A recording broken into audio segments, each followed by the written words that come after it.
Hello मेरे class 11th के प्यारे प्यारे बच्चों। भाई साहब, फिजिक्स बहुत सारे बच्चों का हो चुका है, फिर भी बहुत सारे बच्चे मुझे मेल करते हैं कि सर कुछ तो बताओ, कैसे करूं, समझ नहीं आ रहा है। सर पढ़ रहा हूं, मेहनत कर रहा हूं, पर कोई गाइडेंस हो, तरीका बताओ, क्या पढ़ना है, कैसे पढ़ना है, क्या फॉलो करना है और किस चीज पर हमें ट्रस्ट करना है, क्योंकि टाइम बहुत कम है, टेंशन बहुत ज्यादा है। 12th में जाने की लालसा है, 12th में जाना है, बढ़िया नंबर जाना है, क्लास में उसको इंप्रेस करना है ना। मतलब बहुत सारी चीजें होती है, टीचर को इंप्रेस करना है, घर वालों को इंप्रेस करना है और टेंशन बहुत ज्यादा है। तो भाई साहब मैं आपको बता रहा हूं बहुत सिंपल तरीके से, फिजिक्स की टेंशन खत्म। यकीन मानो, आप तुम बोलोगे सर बड़ी बड़ी बातें मत फेंकना प्लीज, सब बुद्धू बना रहे हैं। मैं बुद्धू नहीं बनाता, मैं पहले बैकग्राउंड में काम करता हूं, मेहनत करता हूं, फिर बातें करता हूं। अब ये वीडियो दो तरह के बच्चे के लिए होगी। देखिए हमारे पास दो तरह के बच्चे होते हैं, एक जिसको मैं हर बार बोलते हैं जिसको थ्योरी नहीं आती, क्या बात है, और प्रैक्टिस भी उसकी जीरो है, प्रैक्टिस भी जीरो है। एक जिसको थ्योरी बचपन से स्टार्टिंग से पढ़ता आ रहा है, कोई दिक्कत नहीं है, पर उसकी प्रैक्टिस में गड़बड़ है, उसकी प्रैक्टिस में गड़बड़ है। तो दोनों तरह के बच्चों के लिए वीडियो होगा। पहले हम बात करते हैं जिसको थ्योरी और प्रैक्टिस बिल्कुल भी नहीं है। तो सबसे पहले आपको छोटी वीडियो लेनी है, ऑथेंटिक वीडियो जो एनसीईआरटी बेस्ड है, फुल्ली एनसीईआरटी बेस्ड। इन वीडियो से अपनी सारी थ्योरी कवर करनी है। दिख रहा होगा आपको, ये वॉरियर सीरीज है। क्या बढ़िया रिस्पांस है, कुछ दिन पहले डाला हमने, इतना तगड़ा रिस्पांस है, मैं क्या बताऊं।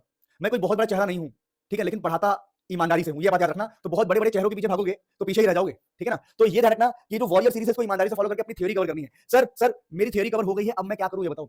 अब बात आती है कि आपको प्रैक्टिस करना पड़ेगा। अब आपके मन में आएगा कि प्रैक्टिस कहां से करूंगा। देखो, आप यहां से प्रैक्टिस करना स्टार्ट करो। ये इंपॉर्टेंट क्वेश्चन की सीरीज मैंने कुछ दिन पहले ही कंप्लीट करी है, कुछ दिन पहले ही इंपॉर्टेंट क्वेश्चन की पूरी सीरीज कंप्लीट करी है। इससे बाहर पेपर नहीं आता, सारे लिंक डिस्क्रिप्शन में दूंगा। यानी पहले मैंने इन बच्चों की बात करी, किन बच्चों की बात करी कि जिनको थ्योरी नहीं आती, प्रैक्टिस भी नहीं आती। तो मैंने बताया कि थ्योरी किससे करना है और प्रैक्टिस किससे करना है, और सभी वीडियो के लिंक डिस्क्रिप्शन में दूंगा। अब हम बात करते हैं मेरे प्यारे बच्चों की, जिन बच्चों को थ्योरी आती है, जो थ्योरी आती है, तो थ्योरी को दोबारा पढ़ने की क्या जरूरत है जब तुम्हें थ्योरी पहले से आती है। सीधा कूद पड़ो यहाँ पीवाईक्यू वाले प्लेलिस्ट में, तो आपको दूंगा मोशन स्ट्रेट लाइन 30 मिनट में, इंपॉर्टेंट न्यूमेरिकल, फिर इंपॉर्टेंट प्रीवियस ईयर क्वेश्चन भी आप देख सकते हो, फिर मोशन प्लेन के इंपॉर्टेंट न्यूमेरिकल। आपको जो देखना है देखो, न्यूमेरिकल देखना है देखो, प्रीवियस ईयर क्वेश्चन देखना है देखो, कुछ भी देखो, इस प्लेलिस्ट से पढ़ लो। आपने अगर थ्योरी पहले पढ़ रखा है तो इनसे बाहर पेपर आता ही नहीं है। जाके कमेंट चेक कर लो, इनसे बाहर पेपर आता ही नहीं है। आप केमिस्ट्री की कमेंट चेक कर लो, फिजिक्स का कमेंट चेक कर लो, आप देख के हैरान हो जाओगे कि बच्चों के पेपर इतने गजब गए, इतने गजब गए कि आप सोच भी नहीं सकते। आप ये सोच भी नहीं सकते इतने गजब पेपर गए हैं। बाकी देखो, एक बार मुझसे पढ़ने में क्या है, अगर आप पढ़ के देख लोगे 10 मिनट की भाई कैसा पढ़ा रहा है बंदा, क्या इसकी बात में दम है, या कमेंट चेक कर लो ना एक बार। अगर सोचो हजारों बच्चे एक ही कमेंट कर रहे हैं कि sir same to same paper आ गया है, तो कुछ तो बात होगी मुझ में, है ना। और 1.5 साल 2 साल में अगर मैं यहां तक पहुंचाऊं तो कुछ तो बात होगी ना मुझ में। तो प्लीज एक बार भरोसा करके देखो, आपका भरोसा नहीं टूटेगा।